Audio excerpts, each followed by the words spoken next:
Hello students, आज हम बात करने वाले हैं एक्टिव एंड पैसिव इम्यूनिटी के बारे में।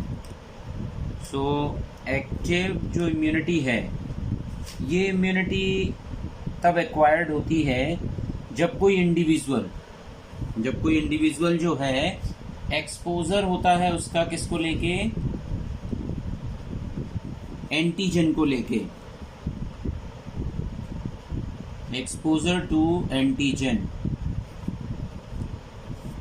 देन ये जो इम्यूनिटी होती है ये एंटीजन के इंजेक्ट होने से जो है ये इम्यूनिटी डेवलप होती है। इसमें जो है और इसकी प्रॉपर्टी के बारे में बात करें अगर एक्टिव इम्यूनिटी में, तो ये जो इम्यूनिटी है इसमें एंटीबॉडीज का जो जनरेशन है ये सेल्फ मेड होंगी। ये सेल्फ मेड एंटीबॉडीज का सिंथेसिस हो जाएगा ऑर्गेनिज्म के अंदर। इसमें जो इम्यून सिस्टम है, इसमें इम्यून सिस्टम को एक्टिवेट किया जाता है।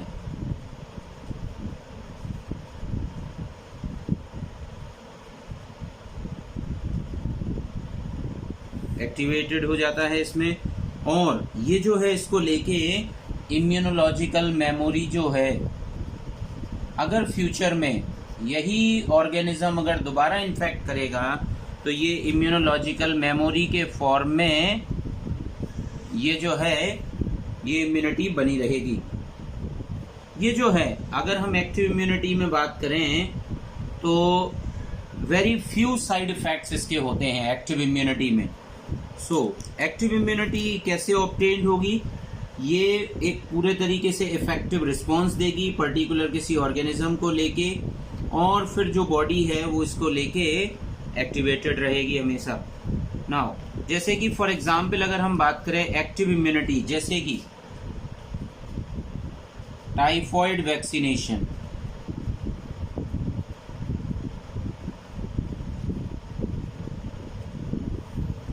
ये जो वैक्सीनेशन है ये फ्यू मंथ्स के लिए रहेगा। फ्यू मंथ्स के लिए जो है ये इम्यूनिटी बनी रहेगी। और अगर हम बात करें कुछ अगर लॉन्ग लाइफ जो है, इसका जो लॉन्ग टर्म इम्पैक्ट रहने वाला, जो कि लाइफ लॉन्ग चलेगी जो इम्यूनिटी, वो है होती है, जैसे कि एग्जाम्पल है चिकन पॉक्स, जो कि एक वायरल डिसीज है। इसको लेके अगर एक बार इम्यूनिटी डेवलप हो जाती है तो ये लाइफ लॉन्ग परसिस्ट करने वाली इम्यूनिटी है। नाउ सेकेंड इम्यूनिटी जो है दैट इज पैसिव इम्यूनिटी।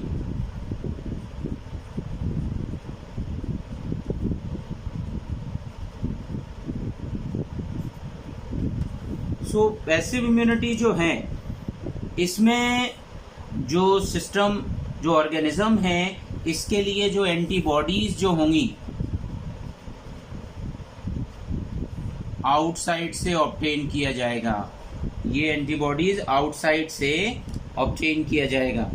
ये जो इम्यूनिटी डेवलप होगी इसमें, पैसिव इम्यूनिटी जो है, पैसिव इम्यूनिटी की जो इम्यूनिटी होती है ये इमीडिएटली डेवलप होती है, क्योंकि इसमें डायरेक्टली एंटीबॉडीज दे दिया जाता है तो ये इमीडिएटली डेवलप हो जाएगी।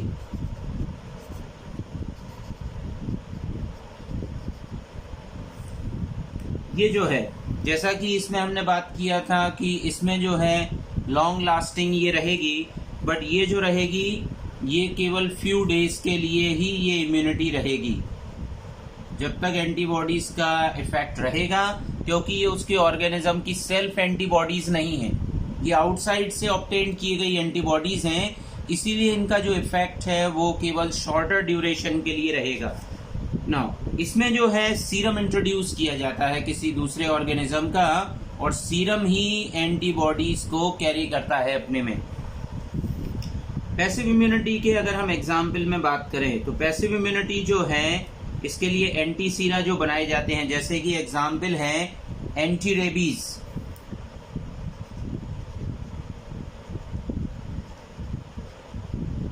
एंटी रेबीज हो गया। देन एंटी टिटनस,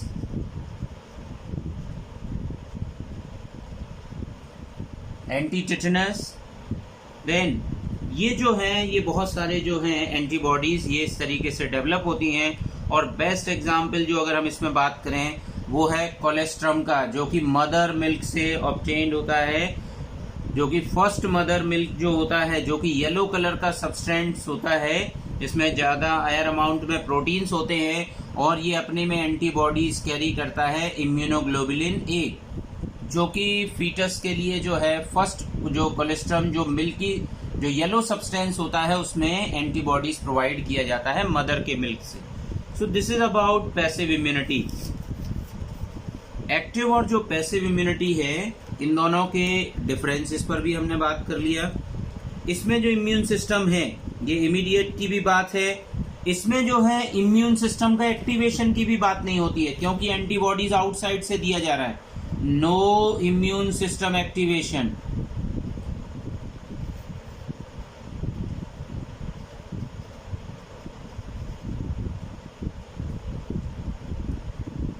इसमें इम्यून सिस्टम को एक्टिवेट करने की रिक्वायरमेंट ही नहीं है क्योंकि आउटसाइड से ही एंटीबॉडीज प्रोवाइड किया जा रहा है। So now this is about active and passive immunity. अभी हम बात करेंगे हाइपर सेंसिटिविटी और एलर्जीज के बारे में। तो ये जो है ये एक तरीके का हाइटेंड इम्यून रिस्पॉन्स है जिसमें कि कोई फॉरेन सब्सटेंस या फिर कोई एंटीजन, और कोई एंटीजन भी हो सकता है, अगर ये एंटीजन जो है अपना एक इफेक्टिव रिस्पॉन्स देते हैं और इम्यून सिस्टम को एक्टिवेट कर देते हैं,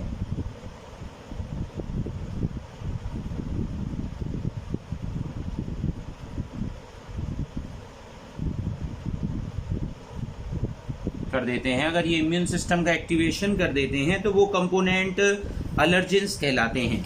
वो कंपोनेंट कहलाएंगे, मतलब कोई फॉरेन सब्सटेंस और कोई एंटीजन जो कि इम्यून सिस्टम का एक्टिवेशन करा सकता है, वो कंपोनेंट कहलाएंगे एलर्जेंस।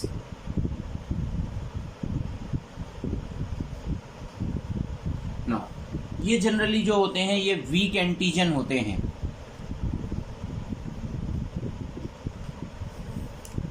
क्योंकि उतनी तेजी से भी इम्यून सिस्टम को एक्यूमुलेट जो करने की कैपेबिलिटी तो है, बट ये फिर भी वीकन होते हैं। और इसके साथ में जो एंटीबॉडी एसोसिएट होती है इन एलर्जेंस के साथ में, वो एंटीबॉडी होती है IgE। देन अगर हम बात करें कॉमन एलर्जीज, तो वो कॉमन एलर्जीज हैं फॉर एग्जांपल एनाफाइलैक्सिस,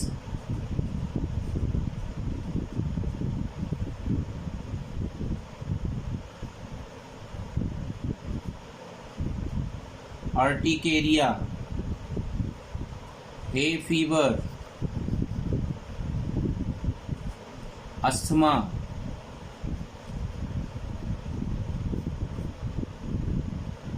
एक्जिमा। ये जो हैं ये बहुत सारे टाइप हो सकते हैं एलर्जीज के। एंटीबॉडीज की बात हो गया, IgE एंटीबॉडी इसके साथ में इन्वॉल्व होती है, और इसके साथ में जो है बाकी टिश्यू के साथ में जो है सेल्स भी इन्वॉल्व होती हैं। उन सेल्स का नाम है मास्ट सेल, और ये मास्ट सेल एलर्जीज के केस में जो है एक स्पेशल लार्ज अमाउंट में जो है एक केमिकल रिलीज करेंगे। वो केमिकल होगा हिस्टामाइंस। हिस्टामाइन का रिलीज होगा ब्लड स्ट्रीम में, और जो है एलर्जिक रिएक्शंस जो है ये डेवलप होगी। तो उसमें होगा क्या, एलर्जिक रिएक्शन जैसे ही डेवलप होगी उसमें स्टिमुलेट किया जाएगा कैपिलरीज को,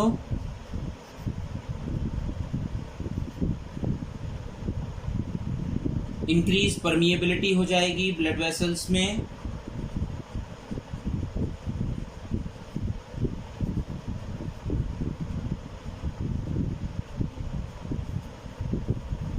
देन म्यूकस सिक्रीशन होने लगेगा।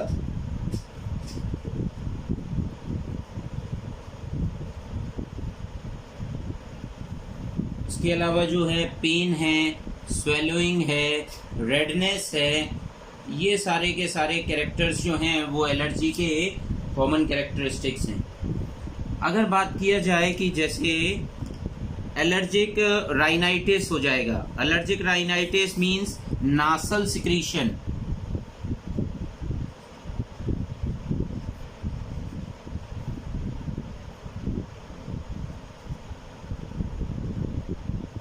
ये कुछ बेसिक टर्म्स इसके साथ में इंक्लूड हो जाते हैं। तो एलर्जिक राइनाइटिस ये रिलेट होगा नासल सिक्रीशन के साथ में। देन उडिमा,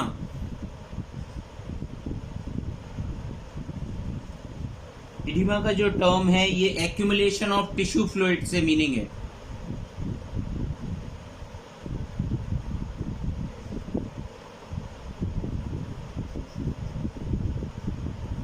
देन अदर टर्म भी हैं जैसे कि एलर्जिक अस्थमा, जो कि एक बड़ा कॉमन टर्म है एलर्जी के साथ में एसोसिएटेड।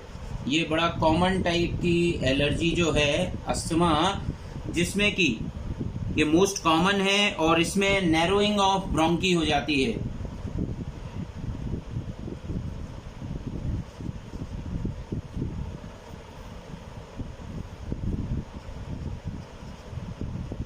नैरोइंग ऑफ ब्रोंकी होगी, वीजिंग होगा and difficult expiration.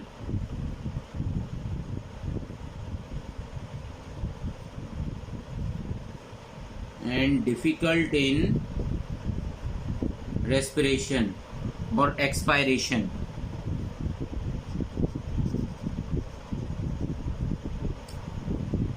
So these are the basic terms. Eczema में अगर बात किया जाए तो एक्जिमा जो है ये formation and rupturing of vesicles है एक्जिमा के केस में। देन लास्ट जो अगर हम इसमें टर्म बात करें वो है अर्टिकेरिया।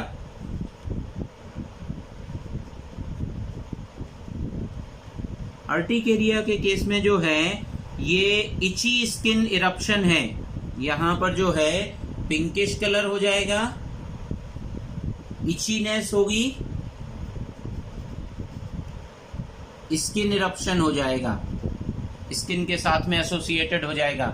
तो एक ये भी सिम्टम है जो एलर्जीज के साथ में एसोसिएटेड होता है।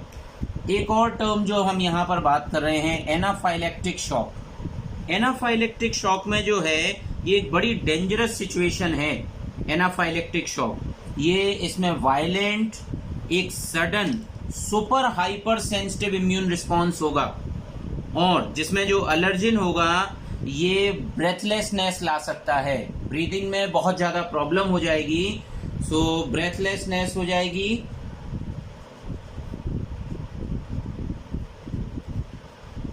ब्रेथलेसनेस होगा। देन कोलैप्स हो जाएगा, डायलेशन ऑफ आर्टरीज, कोलैप्सिंग हो जाएगी। जो रेस्पिरेशन सिस्टम है इसके कोलैप्स होने का भी खतरा बढ़ जाएगा, ये हो जाएगा। और पैसेज ऑफ ब्लड जो प्लाज्मा है, passage of plasma, blood plasma जो रहेगा वो टिश्यू के फ्लूइड में जाके मिलने लगेगा। वेरी लो ब्लड प्रेशर हो जाएगा और हाईली रिड्यूस्ड ब्लड सप्लाई हो जाएगी ब्रेन के डायरेक्शन में। तो ये सब एनाफाइलेक्टिक शॉक के केस में होगा ऐसा। इसके लिए जो ट्रीटमेंट में अगर बात किया जाए, अगर कोई भी एलर्जिक रिएक्शन होती है तो एलर्जिक रिएक्शन के लिए जो है एंटी हिस्टामाइंस दिए जाते हैं, क्योंकि इसमें जो रिलीज होगा वो हिस्टामाइंस का होगा। ये जो टर्म यहाँ पर हमने इंट्रोड्यूस किया था हिस्टामाइन, तो इसके लिए एंटी हिस्टामाइन सब्सटेंस दिए जाएंगे।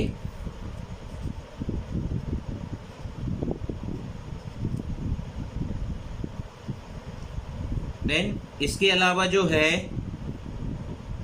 साइक्लेजिन, ये बहुत सारी जो हैं ड्रग्स जो हैं अवेलेबल हैं, इनको एडमिनिस्टर्ड किया जाता है इन मेडिसिन्स के लिए।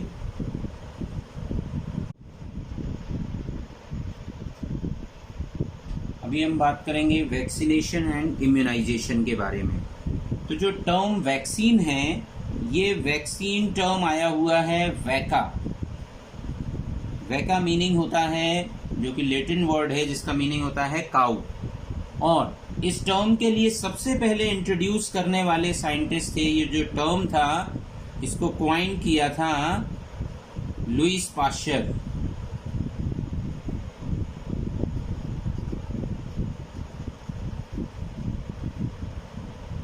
देन वैक्सीन एक्चुअल में क्या प्रिपरेशन है? वैक्सीन वो प्रिपरेशन है जिसमें कि किल्ड, इनएक्टिवेटेड,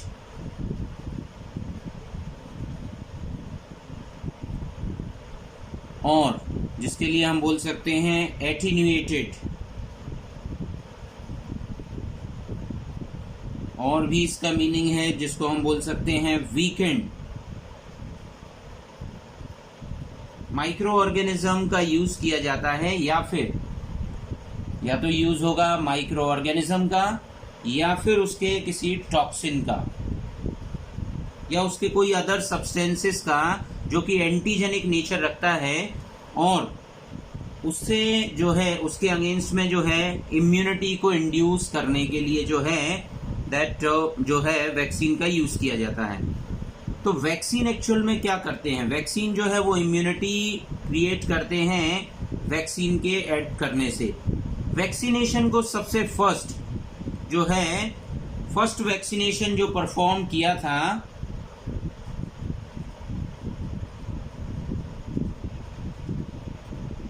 एक बड़ी फेमस जो है डिस्कवरी है जिसमें को किया था ब्रिटिश फिजिशियन थे एडवर्ड जेनर।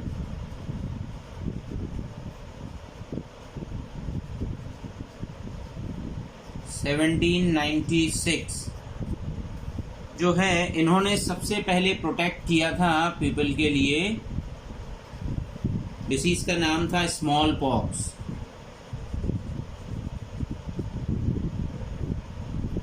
स्मॉल पॉक्स से प्रिवेंशन किया था। और फर्स्ट ट्रू वैक्सीन जो थी वो वीकेंड माइक्रो ऑर्गेनिज्म था, वो था आगे चिकन कॉलेरा के लिए, चिकन कॉलेरा।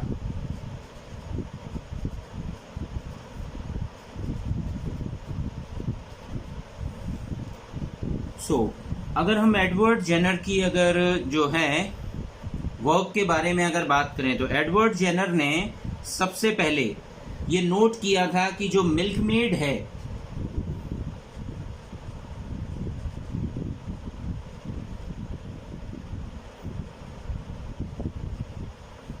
मिल्कमेड जो था उसके लिए एक डिसीज जो थी वो माइल्डर डिसीज डेवलप हो रही थी जो कि बिल्कुल चिकन पॉक्स के जैसी ही एसोसिएटेड थी।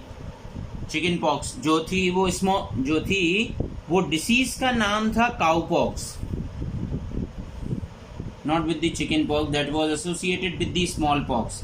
एक माइल्डर इन्फेक्शन हो रहा था और वो इन्फेक्शन था काउ पॉक्स का। किसके लिए? मिल्कमेड के लिए। बट इन्होंने क्या किया?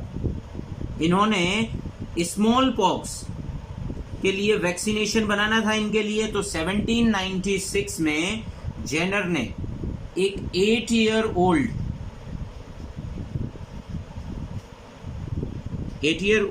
एक जो बॉय के लिए जिसका नाम था जेम्स फिलिप्स,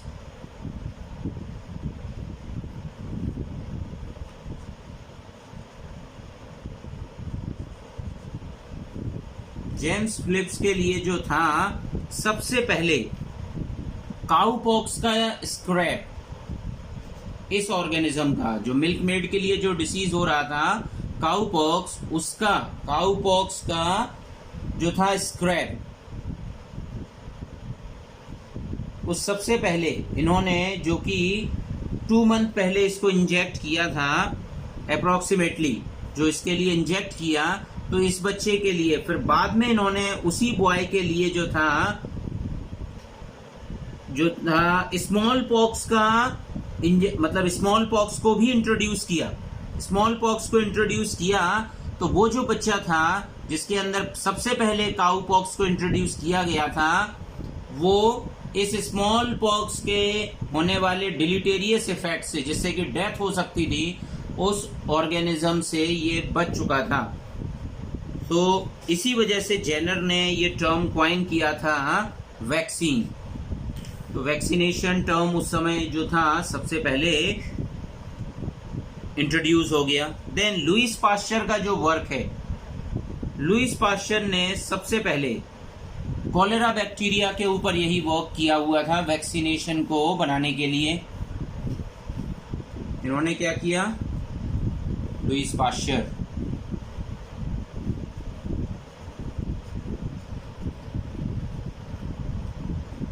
पास्चर ने सबसे पहले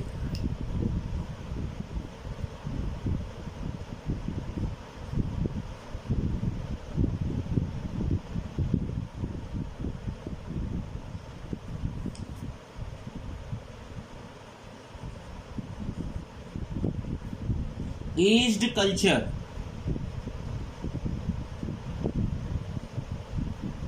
of cholera bacterium, cholera bacterium को जो था, जो कि एज हो चुकी थी उस बैक्टीरियम को जिसमें ग्रोथ कराया था, वो ओल्ड कल्चर था और इसको इंट्रोड्यूस किया एक हेल्दी चिकन में।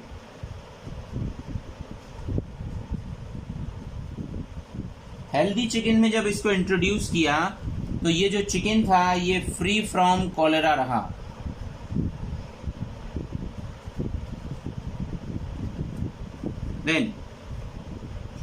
देन इसी जो अगले एक्सपेरिमेंट में इन्होंने क्या किया, फ्रेश कल्चर,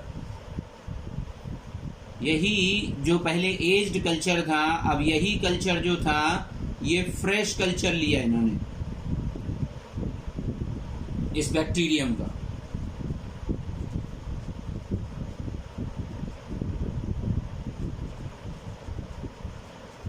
फ्रेश कल्चर लिया और इसको चिकन के अंदर जो था इंट्रोड्यूस किया एक हेल्दी चिकन के लिए।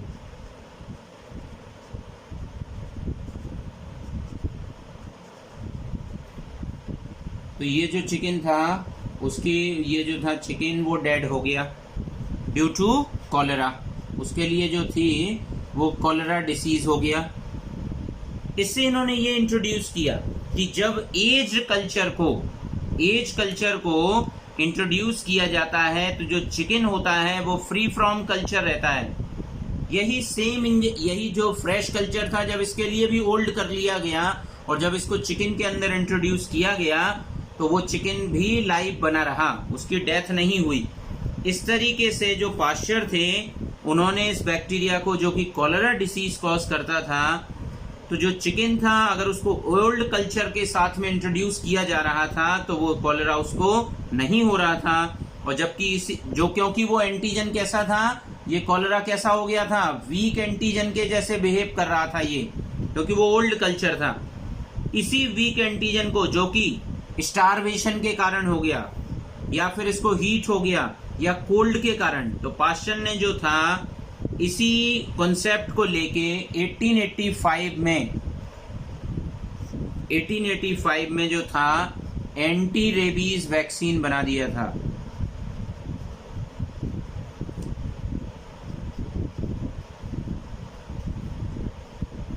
नाउ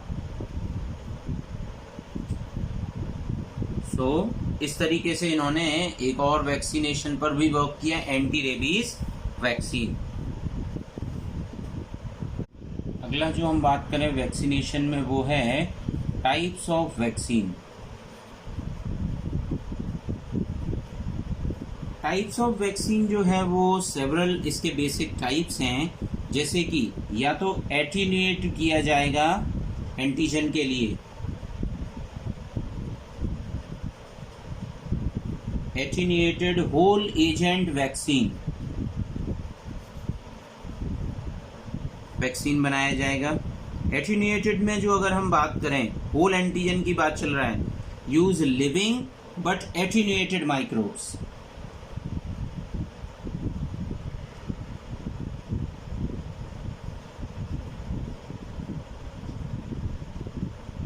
बट एटीन्यूएटेड इसमें जो है माइक्रोब्स का यूज किया जाएगा। दूसरा है इनएक्टिवेटेड।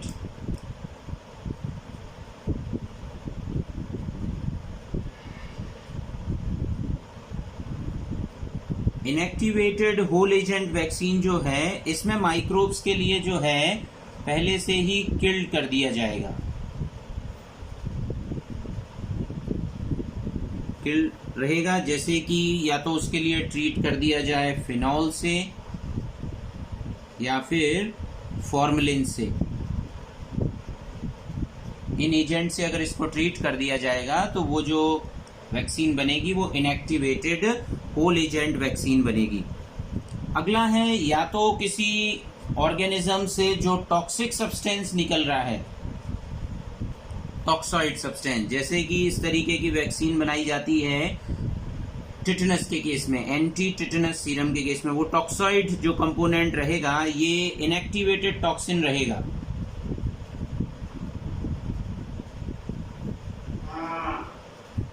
देन सब यूनिट वैक्सीन में अगर बात किया जाए तो सब यूनिट, जैसे कि हम अगर बात कर रहे हैं, जब अगर होल एंटीजन की बात चल रही है, इसके केस में जो है एटीन्यूएटेड के केस में भी होल एंटीजन, इनएक्टिवेटेड के केस में भी माइक्रोब्स किल्ड है, बट होल एजेंट ही इसमें यूज किया जाएगा। इनएक्टिवेटेड में भी अगर हम बात करें तो कोई ऑर्गेनिज्म है उसके ऊपर ये सरफेस एंटीजेंस की प्रेजेंस है और इसके अंदर जो है उसका कैप्सिड है, प्रोटीन कैप्सिड है,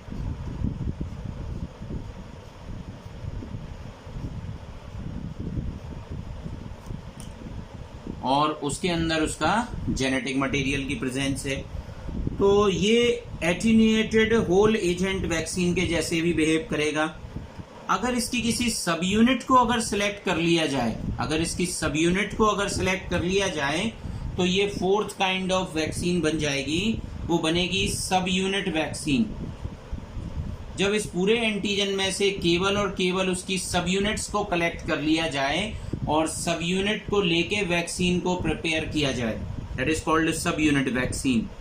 ये कोई एंटीजन का फ्रेगमेंट ही है, ये कोई भी एक फ्रेगमेंट हो सकता है, एंटीजन का पार्ट हो सकता है। दूसरा होता है कॉन्जुगेटेड वैक्सीन, जो अगला टाइप है वो है कॉन्जुगेटेड। इसमें किसी का एडिशन है साथ में। ये कॉन्जुगेटेड वैक्सीन जो है ये पॉलीसेकेराइड प्लस शुगर का कॉम्बिनेशन है, पॉलीसेकेराइड प्लस, जो अगर हम बात करें विथ प्रोटीन्स, पॉलीसेकेराइड तो शुगर हो गया और इसके साथ में एसोसिएटेड है प्रोटीन मॉलिक्यूल, तो ये बन जाएंगी कॉन्जुगेटेड वैक्सीन। और जो लास्ट टाइप जो आज रिसेंट एडवांसेस में जो जिन वैक्सीन्स को प्रिपेयर किया जाता है वो कहलाती हैं न्यूक्लिक एसिड वैक्सीन, जिनको हम डीएनए वैक्सीन के नाम से जानते हैं। सो न्यूक्लिक एसिड वैक्सीन। और अभी जो बायोटेक्नोलॉजी के एप्लीकेशन से जो थर्ड जनरेशन वैक्सीन जो अभी बनने लगी हैं वो कहलाने लगी हैं रिकॉम्बिनेंट डीएनए वैक्सीन।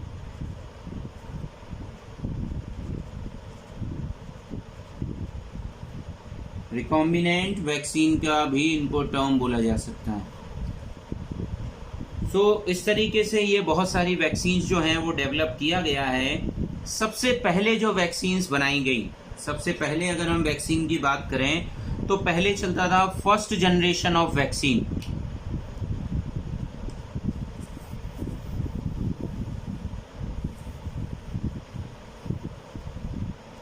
अगर फर्स्ट जनरेशन ऑफ वैक्सीन की बात किया जाए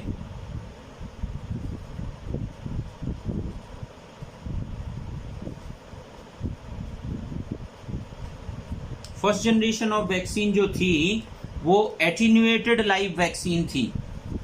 एटीन्यूएटेड लाइव वैक्सीन जो थी वो थी जिनमें कि एंटीजन को वीकन कर दिया गया था, स्टार्व्ड कर दिया गया था, या तो उसमें उसको वीक कर दिया जाए एंटीजन को, या स्टार्व कर दिया जाए अगर उस एंटीजन के लिए, तो ये वैक्सीन, या वो एज्ड कल्चर हो, इस तरीके से ये वैक्सीन बनाई जाती थी।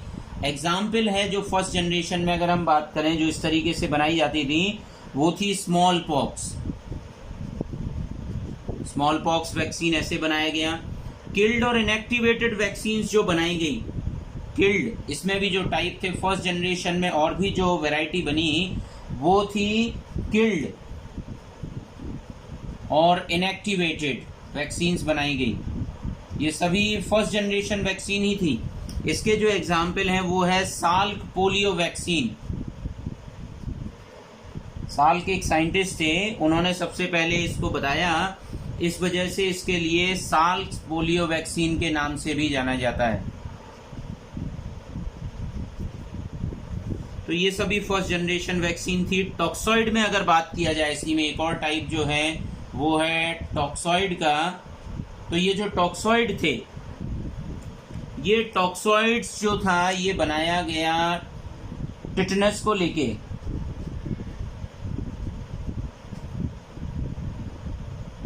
टिटनस को लेके ये बनाया गया। डिप्थीरिया,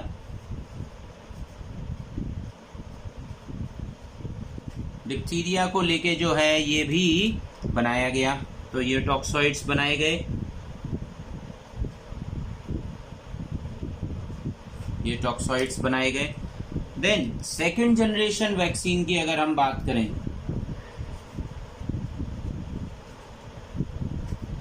सेकेंड जनरेशन वैक्सीन जो थी ये प्योर सरफेस एंटीजेंस थे। ये जो थे ये प्योर सरफेस एंटीजन थे, मतलब उसके किसी कंपोनेंट का, एंटीजन के स्पेसिफिक कंपोनेंट का यूज करके जो है वैक्सीन को प्रिपेयर किया गया। ये और एक्यूरेसी लेके आ रही थी। इसमें हमें पूरा एंटीजन को एडमिनिस्ट्रेट करने की रिक्वायरमेंट नहीं थी। इस तरीके की वैक्सीन बनाई गई, जैसे कि हेपेटाइटिस बी वैक्सीन।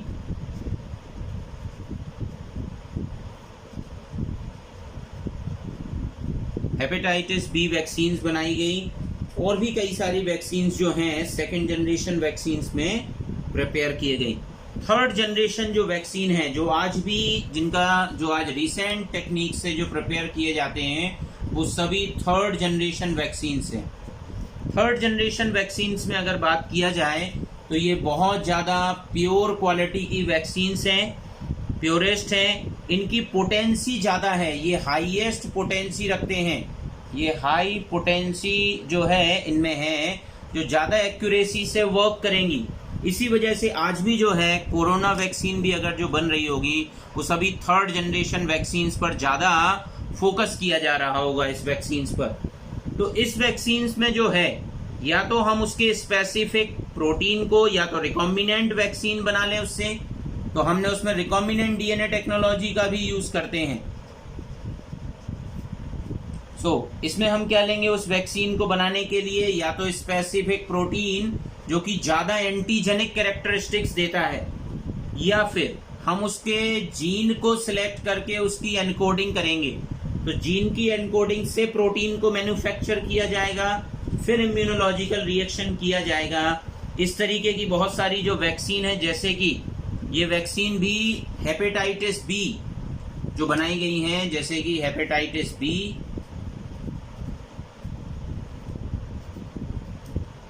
इसके अलावा अगर हम बात करें तो और भी कई सारी जो हैं डिसीजेस को लेके ये वैक्सीन बनाएंगे, जैसे कि H1N1 इन्फ्लुएंजा टाइप जो है, इसके लिए भी ये रिकॉम्बिनेंट डीएनए वैक्सीन्स बनाई गई हैं। और इसके अलावा जो है कुछ ओरल वैक्सीन्स भी इसमें मैन्युफैक्चर किया गया है, जैसे कि हेलिकोबैक्टर पाइलोरी को लेके, हेलिकोबैक्टर पाइलोरी जो कि अल्सर कॉज करता है। तो इस तरीके से बहुत सारी वैक्सीनेशंस जो है बनाया गया। इसमें अगर हम बात करें एक और टर्म, जिससे कि हम ज़्यादा अमाउंट में जो है वैक्सीन्स को या एंटीबॉडीज को प्रिपेयर कर सकें, तो एक टेक्निक है जिसका नाम है मोनोक्लोनल एंटीबॉडीज के थ्रू बहुत सारे अमाउंट में एंटीबॉडीज का प्रोडक्शन करना। टर्म है मोनोक्लोनल एंटीबॉडी।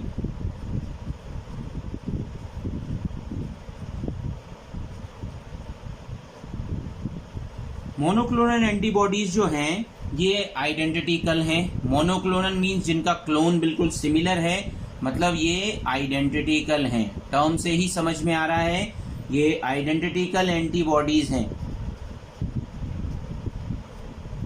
ये जो ऑब्टेन्ड किए जाते हैं, कैसे इसको ऑब्टेन्ड किया जाता है, एक टेक्निक है जिसको कि हम सबसे पहले, जिसमें कि हम दो सेल का फ्यूजन कराते हैं।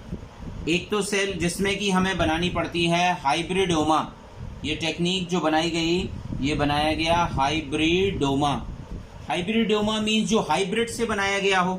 अब हाइब्रिडोमा में हमने हाइब्रिड सेल कैसे बनाया? अब हाइब्रिड सेल बनाने के लिए सबसे पहले हमने माइलोमा सेल्स के लिए सिलेक्ट किया, जो कि कैंसर कॉजिंग सेल हैं। हम ये जानते हैं माइलोमा मतलब जो कैंसरस सेल होती है उनमें डिवीजन की कैपेसिटी बहुत ज्यादा होती है, तो माइलोमा सेल्स के लिए लिया। प्लस ऐसी सेल जो कि एंटीबॉडी प्रोड्यूस करती हैं, तो एंटीबॉडी प्रोड्यूसिंग सेल वो हैं बी लिम्फोसाइट्स। इन दोनों सिलेक्ट को जो है, जो कि स्प्लीन से कलेक्ट किया गया इन एंटीबॉडी बी सेल्स के लिए प्रोड्यूस करने वाली, इससे जो है जो सेल बनी वो सेल बनाई गई हाइब्रिडोमा सेल। इससे जो सेल बना वो कहलाया हाइब्रिडोमा। और हाइब्रिडोमा जो सेल यहां पर बनेगी, उस सेल से एक तो नंबर ऑफ सेल्स का प्रोडक्शन ज्यादा हो जाएगा, सेल्स का नंबर ज्यादा बढ़ जाएगा, ये सेल ज्यादा अमाउंट में बनेंगी और ये बिल्कुल सिमिलर काइंड ऑफ एंटीबॉडीज जो हैं ये जनरेट करेंगी। इनसे जो जनरेट होने वाली एंटीबॉडी होंगी, इनके कॉम्बिनेशन से जो बनेगा वो सारी की सारी एंटीबॉडी मोनोक्लोनल एंटीबॉडीज की कैटेगरी में आएंगी।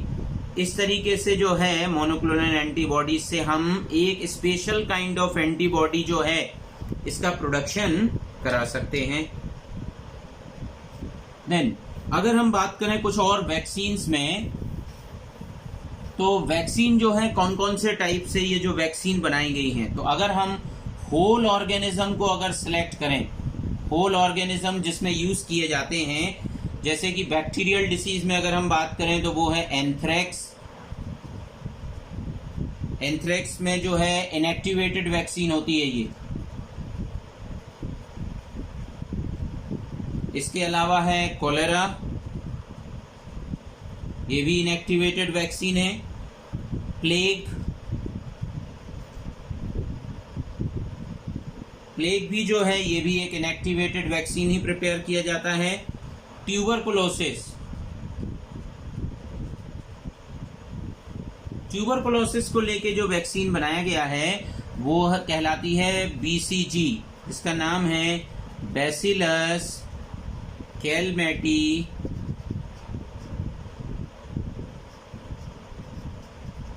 ब्यूरिन, बीसीजी, जो कि एक ए विरुलेंट स्ट्रेन से बनाई गई एंटीबॉडी, ये जो है वैक्सीन है। किससे? ए विरुलेंट, जो कि ज्यादा डेंजरस बैक्टीरियम नहीं है, वो ए विरुलेंट है,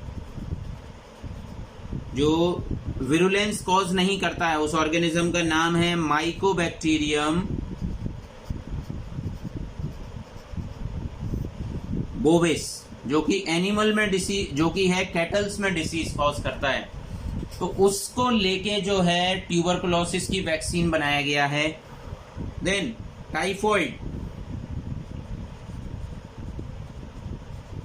टाइफॉइड की जो वैक्सीन है ये लाइव एटेन्यूएटेड वैक्सीन है ये।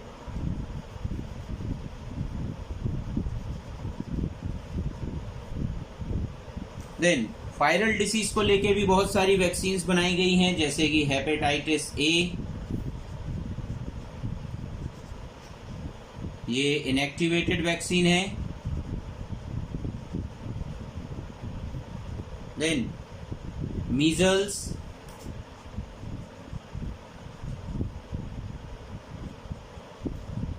ये जो वैक्सीन है ये लाइव एटेन्यूएटेड वैक्सीन है।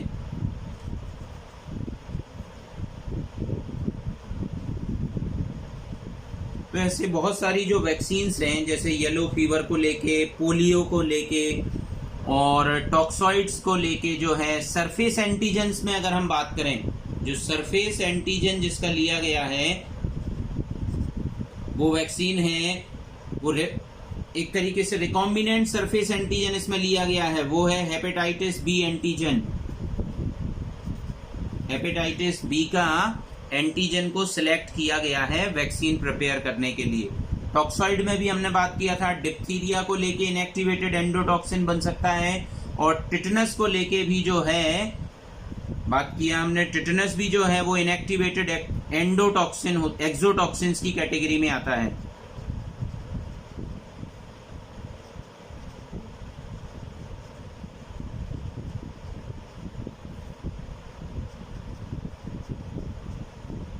तो इस तरीके से ये बहुत सारी जो है कॉमन वैक्सीन है जो कि ह्यूमन के यूज के लिए बनाई गई हैं और उनको डिफरेंट टाइप ऑफ वैक्सीन में प्रिपेयर किया गया है।